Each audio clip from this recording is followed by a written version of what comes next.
Good morning. മദ്രസയിൽ പോയതിന് ശേഷമാണ് എൻ്റെ വ്ളോഗ് തുടങ്ങുന്നത്. നല്ലൊരു ക്ലൈമറ്റ് കേട്ടോ, മൂടിക്കെട്ടി ആകാശം കിടക്കുകയാണേ. എന്നിട്ട് ഞാൻ നേരെ അടുക്കളയിലോട്ട് വന്നിട്ട് ഇന്ന് ബീട്രൂട്ട് വിഴുക്കാണ് വെക്കുന്നത്. അപ്പോൾ ബീട്രൂട്ട് വിഴുക്ക് വെച്ചുകൊണ്ടിരുന്നപ്പോൾ നോക്കിയപ്പോൾ ഗ്യാസും തീർന്നു കേട്ടോ. പിന്നീട് ഇക്ക വന്നതിന് ശേഷമാണ് ഗ്യാസൊക്കെ സെറ്റ് ചെയ്ത് വെച്ചിരുന്നത്. അപ്പോഴത്തേക്കും ഒരുപാട് സമയം പോയിട്ടുണ്ടായിരുന്നു. അപ്പോൾ ഇന്ന് മീൻ കൊണ്ടുവന്നതിന് കറിയൊക്കെ പിന്നീട് വെക്കാമെന്ന് പറഞ്ഞ് മാറ്റി വെച്ചിട്ടുണ്ടായിരുന്നേ.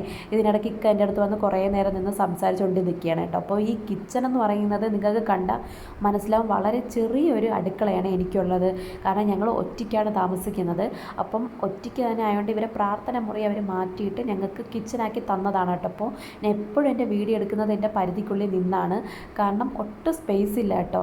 അപ്പോൾ അതാ വീഡിയോ ഒക്കെ ഞാൻ അങ്ങനെ എടുത്തുകൊണ്ടിരിക്കുകയാണ്. പിന്നെ എന്താ പറയുക, പിന്നെ അതിൻ്റെ കൂടെ തന്നെ പെട്ടെന്ന് ഞാൻ കാപ്പിയും ഒക്കെ ഉണ്ടാക്കിയാണ് കേട്ടോ ഇതിനിടയ്ക്ക്. അപ്പം മോനെ ഇന്ന് സ്കൂളിൽ കൊണ്ടുപോകാനായിട്ട് ഒഴിച്ചുവിട്ടാനാണ് വെച്ചത്, അത് വെള്ളക്കറി. അപ്പോൾ അതാ ഇതിനിടയ്ക്ക് ഞാൻ ചമ്മന്തിക്കും അരച്ച് വെച്ചിട്ട് ദോശയും കൂടി ഞാൻ പെട്ടെന്ന് ഉണ്ടാക്കിയണേ. ഞാൻ നേരത്തെ പറഞ്ഞ പോലെ തന്നെ ഒരുപാട് സമയം പോയിട്ടുണ്ടായിരുന്നു. ഇപ്പം തന്നെ ഏകദേശം ഒരു 8:45 കഴിഞ്ഞ് 9 മണി അടുപ്പിച്ചാവാറായി. ഗ്യാസ് തീർന്നുകൊണ്ട് ഗ്യാസിൻ്റെ ബാക്കിലായിപ്പോയി. അപ്പോൾ അത് ദോശ ചുടുന്നുണ്ട്. അതിൻ്റെ ഒപ്പം തന്നെ ഞാൻ പപ്പടവും കൂടെ പൊരിച്ച് മാറ്റിയിട്ടുണ്ടായിരുന്നേ. അപ്പോൾ ഇന്നിക്ക മീൻ കൊണ്ടുവന്നതിൻ്റെ കൂട്ടത്തിൽ മധുരക്കിഴങ്ങും കൊണ്ടുവന്നിട്ടുണ്ടായിരുന്നു. എപ്പോഴും വാങ്ങുന്ന മധുരക്കിഴങ്ങ് വന്നിട്ട് മധുരം കാണത്തില്ല കേട്ടോ. പ്രാവശ്യം കൊണ്ടുവന്ന മധുരക്കിഴങ്ങ് നല്ല മധുരം ഉണ്ടായിരുന്നു. അപ്പോൾ ഇതിനിടയ്ക്ക് മോനെ ഞാൻ യൂണിഫോമൊക്കെ ഇട്ട് കൊടുക്കുകയാണേ. 2 ദിവസമായിട്ട് അവൻ പോയിട്ടില്ല, സ്കൂളിൽ വയ്യാത്തതുകൊണ്ട്. ഞാൻ നേരത്തെ ബ്ലോഗിൽ പറഞ്ഞിട്ടുണ്ടായിരുന്നു, ചുമയാണ് 2 പേർക്കും. അപ്പോൾ ഇന്നിപ്പം വിടാമെന്ന് വിചാരിച്ചു. കാരണം കുഞ്ഞു കുട്ടികളാണെങ്കിലും ഒരുപാട് നോട്ട്സ് കാണും കേട്ടോ ഇവർക്ക് എഴുതാനായിട്ട്.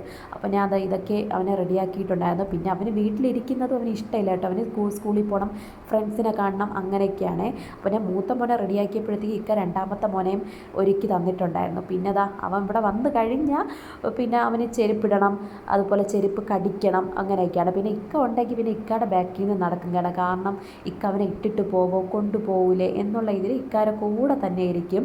എന്നിട്ട് ഇവരിപ്പം സ്കൂളിൽ പോകാനായിട്ട് ഇറങ്ങി. ഇപ്പം തന്നെ 9:30 കഴിഞ്ഞു കേട്ടോ. ഗ്യാസ് തീർന്നുകൊണ്ടാണ് ഇത്രയും താമസിച്ചത്. അപ്പോൾ നമുക്ക് വീണ്ടും വേറൊരു വ്ളോഗായിട്ട് വീണ്ടും കാണാവേ.